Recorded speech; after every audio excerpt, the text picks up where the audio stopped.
স্বৰ্ণলতা বৰকটকী মোৰ লগত মানে ডকাইতি নিচিনাই হৈছে আৰু তাৰপিছত মই ল'ৰাক গাড়ীত তুলি দিলোঁ দি ভাবিলোঁ মই ফুল দুটামান গোঁসাই ঘৰলৈ লৈ যাওঁ ফুল ছিঙি থাকোঁতে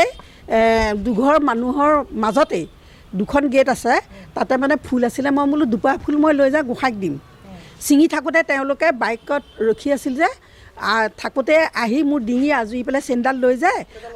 দুটা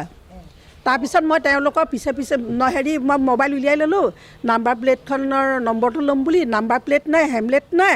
আৰু তাৰপিছত মই কি কৰিলোঁ তেওঁলোক যেতিয়া গুচি গ'ল মই তেওঁলোকৰ পিছে পিছে দৌৰিলোঁ কিন্তু তেতিয়া কোনো মানুহ নাছিলে তাৰপিছত মই চেইনডাল নাপালোঁ আৰু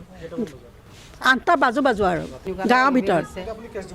মই কেছটো দিবলৈ আহিছোঁ গতিকে আমাৰ সকলো জনাজাত হওক সকলো সতৰ্ক হওক যে গাঁৱৰ ভিতৰতো বয়সস্থ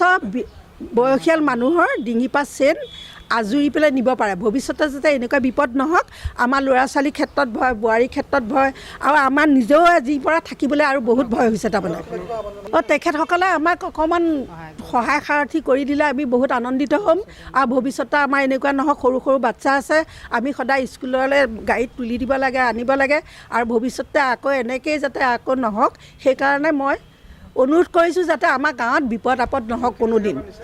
চকৰি গাঁও MV স্কুলৰ অকণমান আগত ৰাস্তা একেটাই চকৰি গাঁও বুলিয়ে কয়